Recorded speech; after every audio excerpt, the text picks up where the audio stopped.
Bom, pessoal, vamos continuar falando agora dos bens que não se sujeitam a inventário. Existe uma lei, a Lei 6.858 de 1980, que dispensa alguns valores da instauração de inventário. O artigo 1º dessa lei diz que os valores devidos pelos empregadores aos empregados e os montantes das contas individuais do Fundo de Garantia de Tempo de Serviço e do Fundo de Participação PIS/PASEP não recebidos em vida pelos respectivos titulares serão pagos em cotas iguais aos dependentes habilitados perante a Previdência Social ou, na forma da legislação específica, aos servidores civis e militares, e, na sua falta, aos sucessores previstos na Lei Civil, indicados em alvará judicial, independentemente de inventário ou arrolamento. Então, vejam, rescisões de contrato de trabalho e saldos de FGTS e PIS/PASEP não se sujeitam a inventário. Eles serão pagos, segundo a lei, em cotas iguais aos dependentes habilitados perante a Previdência Social.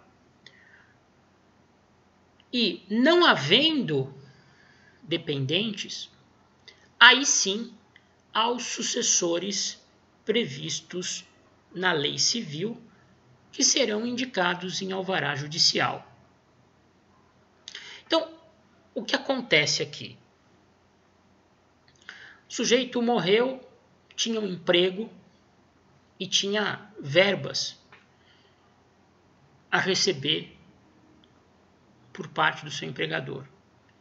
E, sendo seletista, fundo de garantia e saldo de PIS/PASEP. Esses valores de rescisão, FGTS e PIS/PASEP, não precisam se sujeitar a inventário. Eles serão pagos pelos empregadores ou pela Caixa Econômica Federal, no caso do FGTS e do PIS/PASEP, aqueles dependentes habilitados perante a Previdência Social. O pagamento se dará em cotas iguais aos dependentes habilitados perante a Previdência Social, ou na forma da legislação específica dos servidores civis e militares. Cada regime próprio de servidor público tem lá os seus dependentes obrigatórios, facultativos, e serão a esses, inicialmente, pagos valores, especialmente de PIS, porque FGTS é um direito exclusivo aí do funcionário, do empregado seletista. Enfim, se não tem dependentes habilitados, seja porque o empregado / servidor não os habilitou, seja porque eles não existem, aí sim esses valores serão rateados entre os sucessores previstos na Lei Civil. Geralmente, há uma coincidência entre os sucessores e os dependentes, mas essa coincidência não é obrigatória. Existem dependentes previdenciários que não necessariamente são sucessores do falecido. Isso vocês estudarão com maiores detalhes quando examinarem o direito das sucessões. De qualquer maneira, se esses valores rescisórios ou de FGTS e PIS/PASEP não forem pagos aos dependentes, porque eles não estão cadastrados, para o recebimento bastará um alvará judicial. Então, os sucessores do falecido solicitarão ao juiz um alvará judicial para levantarem esses valores na proporção dos seus respectivos quinhões na herança deixada pelo falecido. Também não se sujeitam a inventário as restituições de imposto de renda e outros tributos recolhidos pela pessoa física do falecido. E quando não houver outros bens, os saldos bancários e de contas de caderneta de poupança e fundos de investimento de valor de até 500 OTN. 500 OTN hoje dão em torno de mais ou menos R$ 10.500. Então, se o sujeito deixou apenas saldos de dinheiro em contas poupança, fundos de investimento, e essas contas de poupança, de fundo de investimento, não tiverem montante superior a R$ 10.500 depositados, bastará um simples alvará judicial para o levantamento desses valores pelos herdeiros. Agora, vejam, será dispensado o inventário se não houver outros bens que estejam sujeitos a ele. Se o sujeito deixou 2 imóveis, carro e mais um dinheiro depositado em conta poupança, em fundo de investimento, em quantias menores, abaixo de R$ 10.500, não será possível a expedição de um alvará com dispensa de inventário. Esses valores entrarão no inventário dessa pessoa e somente serão partilhados ao longo do processo de inventário. Ok? Então, lembrem-se, isso acontece muito no caso de sucessão de indivíduo de uma situação financeira um pouco mais modesta, né? O sujeito não deixou imóvel, não deixou bem móvel, mas tem lá um dinheiro depositado numa caderneta de poupança, um fundo bancário qualquer. Se só existe esse dinheiro e o saldo é menor que 10.500, basta um requerimento simples de alvará judicial para o seu levantamento, não é necessária a instauração de uma ação de inventário. Ou seja, é tudo muito mais fácil, muito mais simples. Assim como os eventuais saldos de PIS, FGTS, verbas rescisórias. Esses podem ser pagos diretamente aos dependentes habilitados. Apenas se não houver dependentes habilitados é que os herdeiros poderão requerer o seu pagamento através da expedição de um alvará judicial. Ok? Outra coisa importante também, ainda sobre os bens, né, e ao inventário em si. Em princípio, pressuposto para que exista um inventário é a existência de bens transmissíveis deixados pelo falecido. Alguém que morre sem deixar patrimônio, evidentemente, não precisará de um inventário, porque nada existe a ser transmitido.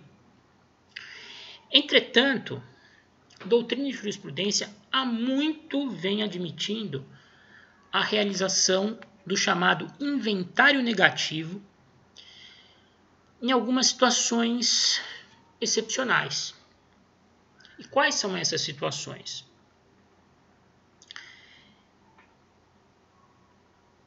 Demonstrar a eventuais credores do falecido que o mesmo morreu sem deixar qualquer bem capaz de responder pelas dívidas. Ou quando o viúvo ou a viúva que tiver um filho do cônjuge falecido, desejar contrair novas núpcias, sem incorrer nas restrições previstas pelo artigo 1523, inciso 1 do Código Civil. Segundo o 1523, inciso 1, o viúvo ou a viúva que tiver filho do cônjuge falecido, enquanto não fizer inventário dos bens do casal e der partilha aos herdeiros, não poderá casar-se novamente. Então, se temos um indivíduo que, a despeito de não ter deixado bem algum para os seus herdeiros, colacionou em vida uma série de dívidas e de credores, os sucessores desse indivíduo, os herdeiros desse indivíduo, podem ter interesse em instaurar um inquérito negativo para demonstrar a esses credores que não há bem algum deixado pelo falecido capaz de responder pelas dívidas. É como se esses herdeiros procurassem um reconhecimento oficial para apresentar aos credores do falecido de que, olha, não adianta correr atrás, porque ele não deixou nada. Né? E outra possibilidade é da viúva, do viúvo, que tenha tido filho com o falecido e queira contrair um novo casamento. Ele não vai poder casar, segundo o artigo 1523, inciso 1, enquanto não for realizado o inventário dos bens do casal e se der partilha aos herdeiros. Então, aqui também o objetivo é demonstrar, para fins de contração de novo matrimônio, de que o inventário apenas não foi feito pela viúva ou viúvo porque os bens, que não existiam bens a serem partilhados. Esse inventário negativo, segundo a doutrina e a jurisprudência, ele deve ser processado no fórum onde tramitaria o inventário comum do falecido. Nesse inventário, o interessado, no caso a viúva ou viúvo ou algum outro herdeiro, vai solicitar ao juiz que tome por tema as suas declarações e aí vai informar toda a qualificação do decújus, o seu último domicílio, os dados relacionados ao falecimento, dia, hora, local, vai anexar a certidão de óbito e vai atestar se existem herdeiros e a ausência de bens a serem inventariados. Então, é uma petição, na realidade, uma petição simples, em que o interessado pede ao juiz que instaure um inventário negativo dos bens deixados pelo falecido XYZ, que morreu em tal hora, local e data, apontando os herdeiros, né, e ratificando a ausência de bens a serem partilhados. Se entre esses herdeiros houver um incapaz, o MP participa. Feita essa petição, instaurado um inventário negativo, a Fazenda Pública Estadual é ouvida, porque ela é competente para a instituição e a cobrança do ITCMD, que é o Imposto de Transmissão Causa-Mortes. Se a Fazenda Pública não fizer qualquer ressalva, o juiz de imediato julgará o inventário negativo e declarará que, de fato, não existem bens capazes de serem partilhados. Se o juiz entender que é necessário, não se convencer a partir da juntada dos documentos e das declarações prestadas por quem requer o inventário negativo, ele pode, eventualmente, colher depoimentos de testemunhas, isso com o objetivo de confirmar que, de fato, não existem bens a serem partilhados. Tá? Então, assim, o inventário negativo, embora não previsto na lei, é amplamente admitido pela jurisprudência e pela doutrina nessas duas situações. Viúva ou viúva que deseja contrair novas núpcias e teve filho com o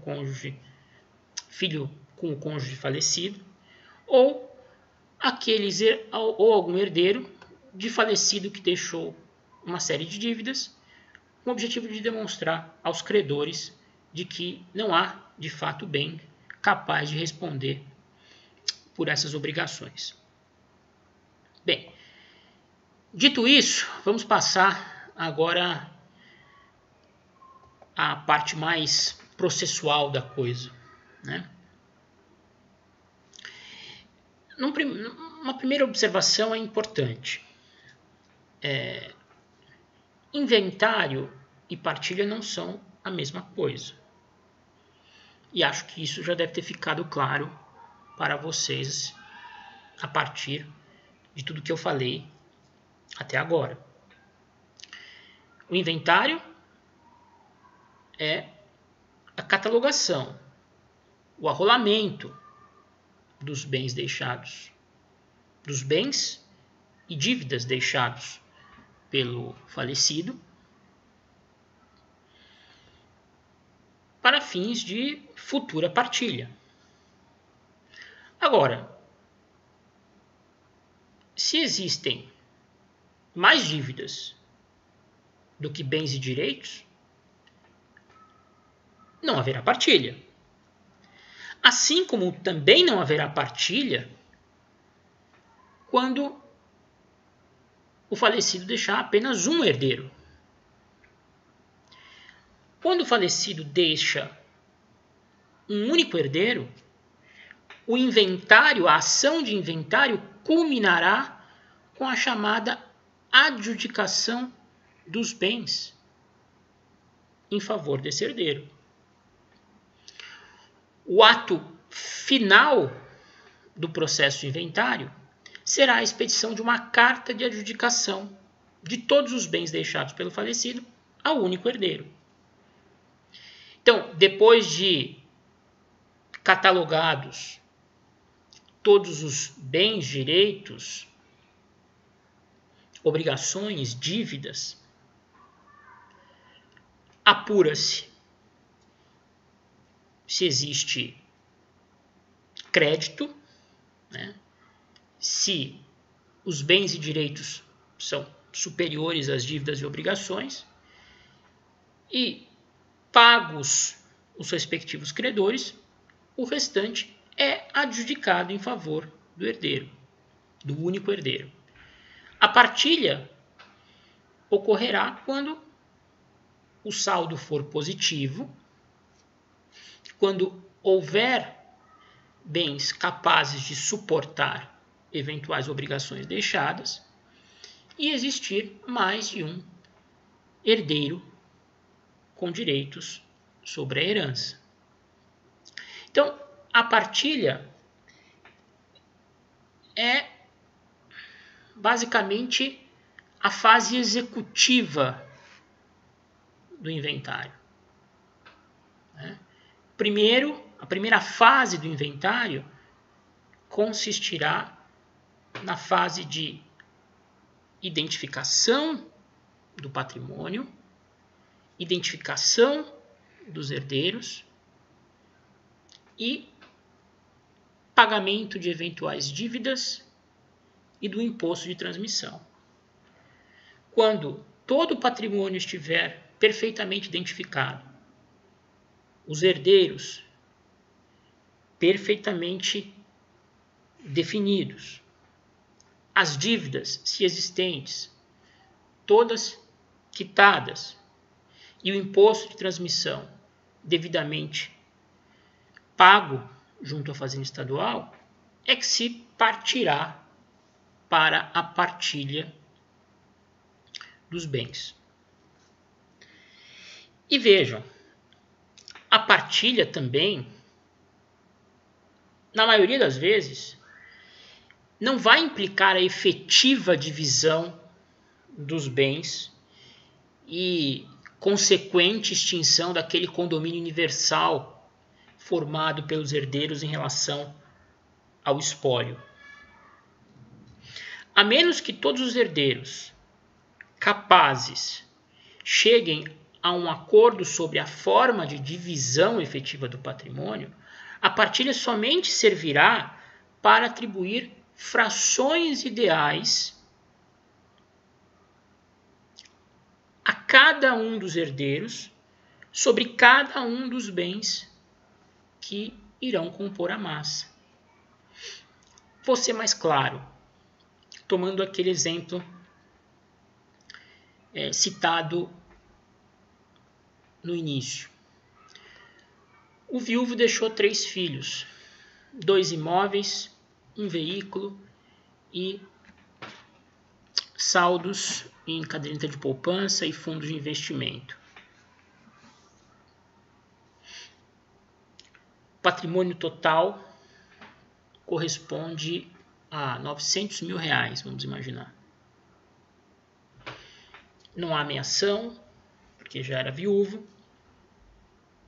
Enfim. Em termos pecuniários, R$300 mil para cada um. Só que não dá para distribuir R$300 mil para cada um, porque a maior parte do patrimônio é composto por imóveis e veículo, que precisam ser evidentemente vendidos para que se consiga obter o dinheiro e se pagar igualmente cada um. A menos que esses irmãos entrem num acordo entre si e atribuam determinado imóvel a um deles, o outro para o caçula, e o restante fique com todo o dinheiro que estava depositado, aplicado, e o veículo, não vai haver efetiva divisão com a partilha. Porque se eles não chegarem a esse acordo, qual vai ser a solução? Os três terão 1/3 ideal sobre cada um dos imóveis, 1/3 ideal sobre o veículo e 1/3 sobre os valores depositados em instituições financeiras. Os valores, evidentemente, poderão ser partilhados efetivamente, porque é dinheiro. Né? Se tinha 30 mil depositado, cada um pega 10 mil e está resolvido o problema em relação ao dinheiro. Agora, em relação aos bens imóveis e veículo, a partilha não vai implicar na efetiva divisão. O condomínio dos 3 herdeiros sobre cada um dos bens perdurará. A diferença é que não vai haver mais um condomínio universal instituído sobre a massa de bens, mas sobre cada bem individualmente. Se eles quiserem transformar tudo isso em dinheiro, basta que cheguem a um acordo, por exemplo, quanto ao valor de cada imóvel e do veículo e coloquem todos à venda. E aí, conseguindo vendê-los, distribuem o dinheiro na proporção dos seus quinhões, das suas frações ideais, 1/3 para cada um. Só que vocês sabem que na prática nem sempre isso é possível, né? Às vezes não há concordância quanto à venda efetiva de um bem, quanto ao valor que se pretende obter com aquele bem. E aí pode ser necessário, num momento posterior ao próprio inventário e partilha, que se faça a extinção do condomínio instituído sobre cada um dos bens. Se o bem é indivisível, a extinção só pode se dar através da chamada alienação de coisa comum.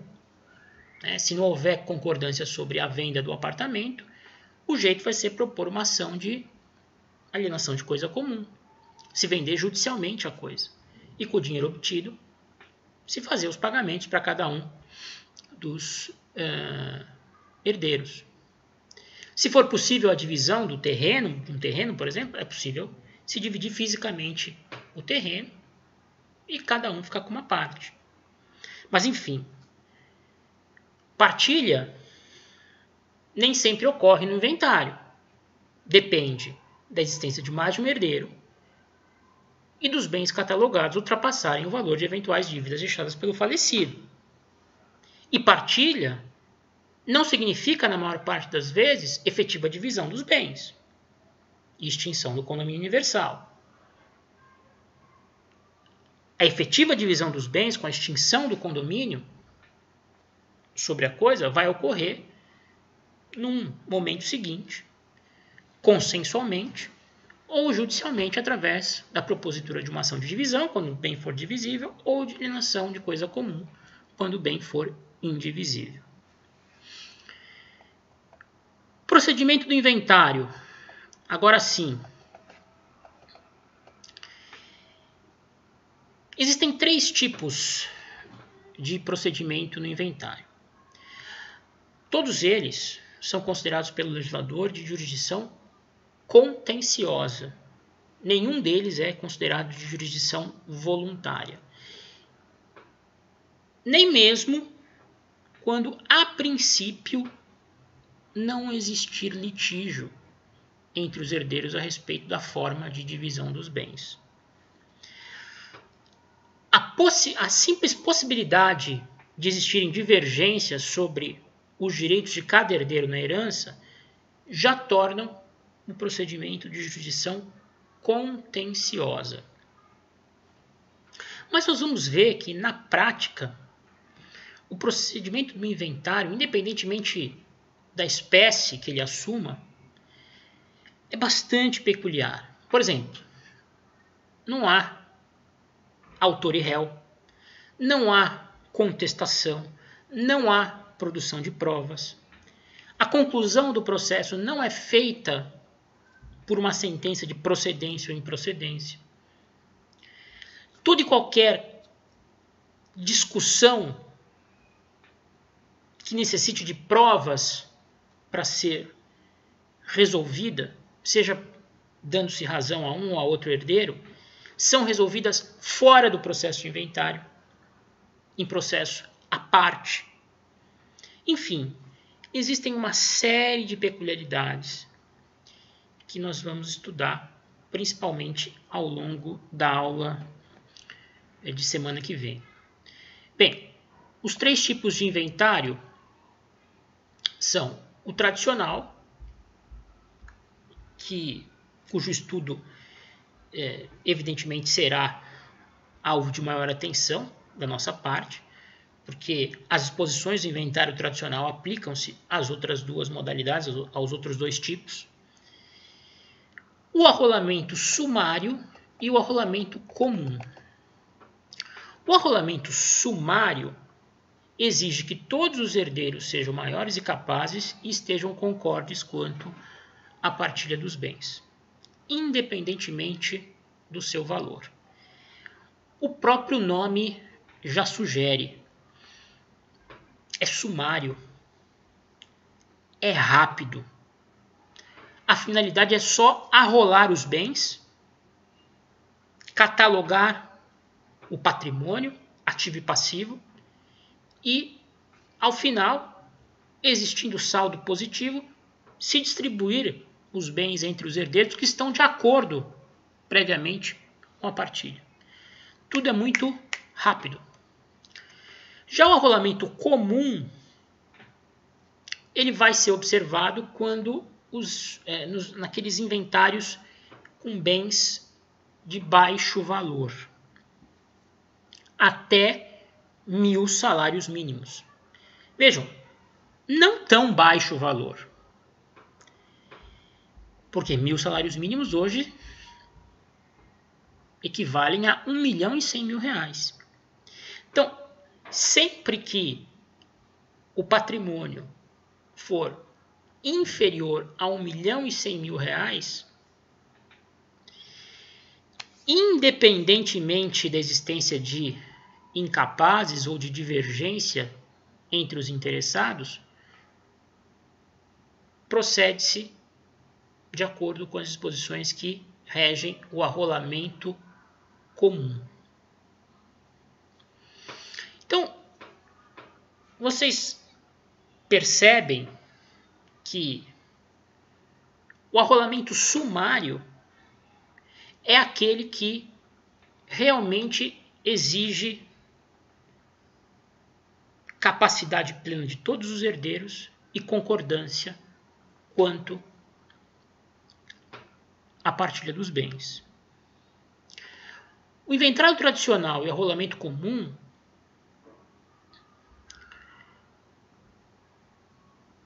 não exigem capacidade dos herdeiros, ou seja, admitem, eles devem ser utilizados quando há herdeiros incapazes, seja por idade, seja por força de doença, e quando há litígio também entre os herdeiros. Sempre que houver incapazes e litígio, observar-se-á as disposições do inventário tradicional ou do arrolamento comum. Qual a diferença? Se o valor dos bens for de até R$1.100.000, segue-se o arrolamento comum. Se os bens ultrapassarem R$1.100.000, segue-se o procedimento do inventário tradicional.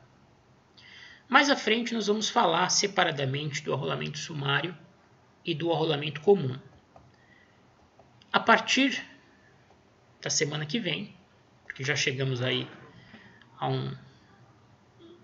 quase uma hora aí de aula, nós vamos falar sobre competência, petição inicial, legitimação, prazo para abertura do inventário,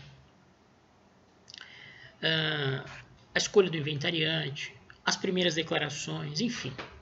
Nós temos ainda muito chão a percorrer, tá certo? Então, um abraço a todos aí, tenham uma ótima semana.